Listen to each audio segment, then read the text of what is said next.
Assalamualaikum warahmatullahi wabarakatuh. Alhamdulillahirabbil alamin. Wassalatu wassalamu ala asyrafil anbiya'i wal mursalin sayyidina wa maulana Muhammadin wa ala alihi wa sahbihi ajmain. Amma ba'du. Bertemu lagi dengan majelis zikir Tarekat Naksabandiyah Khalidiyah wilayah Sulawesi Tenggara di malam ke-5 Ramadan. Kita masih membahas tentang nasab ya. Luar biasa, kemarin di media sosial saya di Facebook maupun YouTube ada banyak sekali yang berkomentar tentang ceramah kemarin ya, Hasan dan Husain, nasab Nabi Muhammad dan nasab Rasulullah Muhammad.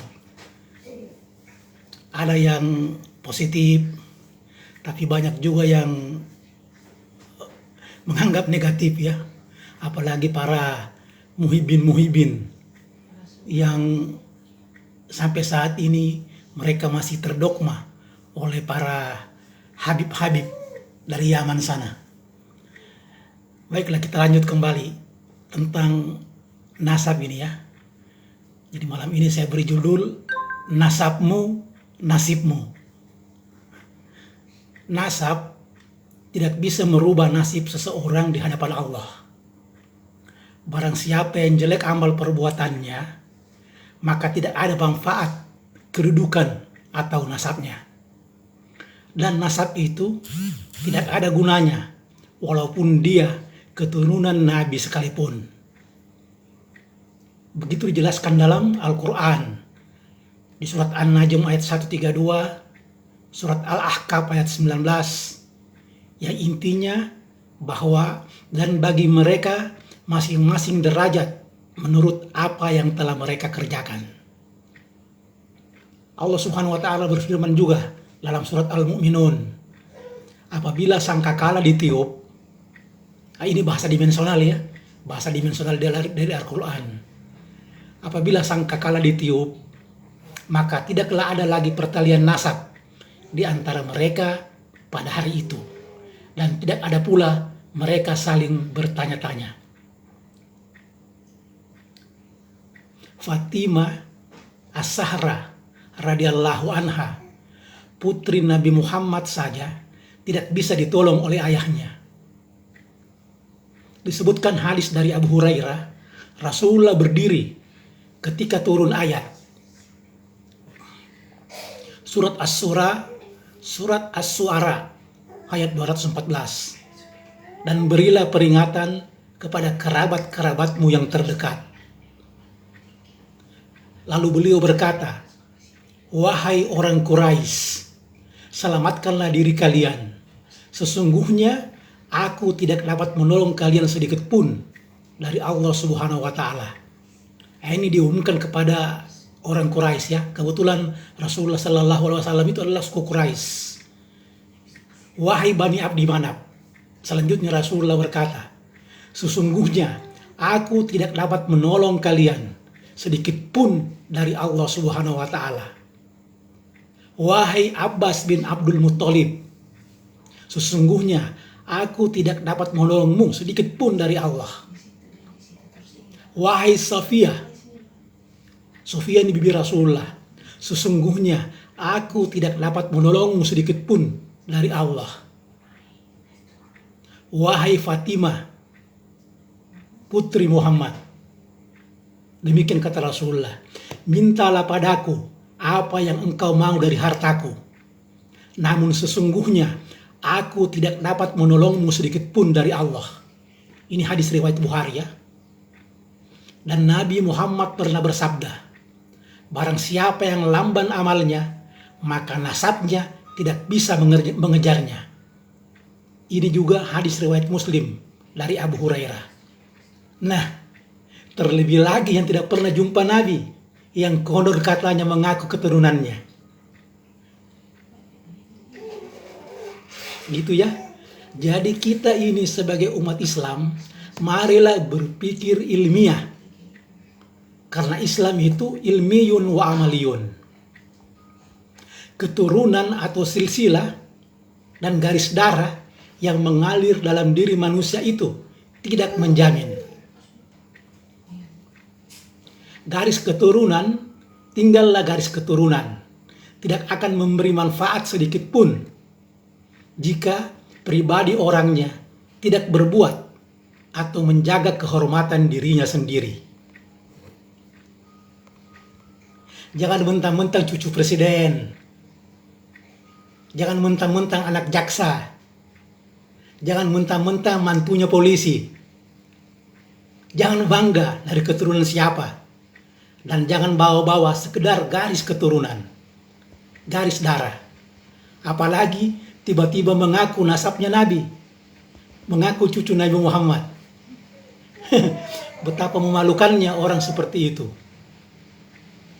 Banyak terjadi di kalangan masyarakat, apabila ia memiliki nasab yang dikagumi umat, maka ia merasa seakan-akan istimewa, mengistimewakan dirinya sendiri.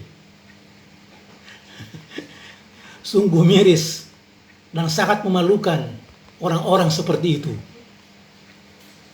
Justru sifat buruk dan semena-mena yang dilakukan oleh seseorang akan menimbulkan efek buruk pada nilai kekerabatan itu sendiri. Apakah begitu moyangnya mengajarkan? Coba lihat yang mengaku-mengaku keturunan Nabi itu biasa di ceramah-ceramah di mimbar-mimbar YouTube apa segala macam. Mereka menghina-hina orang pribumi. Seolah-olah mereka sendiri yang pasukan yang masuk surga semua, sedangkan yang lain tidak. Yang anehnya, banyak juga orang pribumi, muhibin-muhibitnya yang terkecoh, yang terdogma. Karena mereka tidak paham sesungguhnya perbedaan antara Nabi Muhammad dan Rasulullah Muhammad. Akhirnya mereka terkecoh. Itulah sebabnya Nabi Muhammad SAW bersabda, jika Fatimah binti Muhammad mencuri, aku sendiri yang akan memotong tangannya. Tapi sayang, betapa banyak yang tidak menghargai dirinya sendiri. Lebih-lebih, banyak sekali yang taklid buta kepada manusia.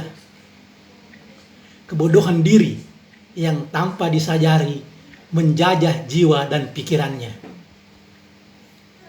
Tidak melihat turunan itu ada pada tiap-tiap jiwa. Semua manusia itu sama, tidak pandang anak siapa, suku apa, dan bangsa apa. Yang membedakannya hanyalah ketakwaan kepada Tuhannya. Allah tidak melihat kamu dari bangsa Arab atau Ajsam, bangsa di luar Arab, tapi yang dilihat adalah takwanya. Silakan buka Al-Quran, ada ayatnya. Anak Nabi Adam, Kabil dan Habil, juga surya Nabi. Tapi satu celaka, yang satu diterima. Apakah mereka punya hak keistimewaan? Tidak. Anak Nabi Nuh, juga surya Nabi. Tapi celaka karena akhlaknya yang rusak. Dapatkah dia golden ticket sebagai surya? Tidak. Anak Nabi Ayub, anak Nabi Yakub, Yusuf alaihissalam, selamat. Tapi saudara-saudaranya yang lain, yang juga surya Yakub, celaka. Dimaafkankah karena surya? Tidak. Kenapa kisah-kisah ini diabadikan dalam Al-Quran Mushaf? Karena akan terjadi pengulangan kisah. Hanya saja situasi dan kondisi dan keadaan zamannya. Itulah sebabnya Allah menegaskan dalam Quran Mushaf bahwa Muhammad itu bukanlah bapak dari seorang laki-laki di antara kamu, tapi dia adalah Rasulullah dan penutup para nabi. Dan Allah Maha mengetahui segala sesuatunya. Itulah hakikatnya mengapa anak laki-laki Nabi Muhammad semua diwafatkan di usia sangat muda. Kenapa? Karena akan ada banyak di akhir zaman yang mengaku-ngaku surya, padahal song. Lalu yang benar bagaimana? Ada yang bertanya. Bukankah keturunan Rasulullah itu harus berlanjut hingga akhir masa, hingga akhir zaman, hingga kiamat? Benar. Itulah pentingnya kita memahami kitab Qadim. Itulah pentingnya kita mengerti hadis qudsi, bahwa yang dimaksud keturunan Rasulullah itu adalah keturunan rohani, bukan keturunan jasmani. Karena Rasulullah Shallallahu Alaihi Wasallam bersabda, aku ini adalah bapak sekalian ruh, sekalian arwah, sedangkan Adam adalah bapak sekalian jasad. Allah Azza wa Jalla menegaskan bahwa Muhammad bukanlah bapak dari seorang laki-laki di antara kamu.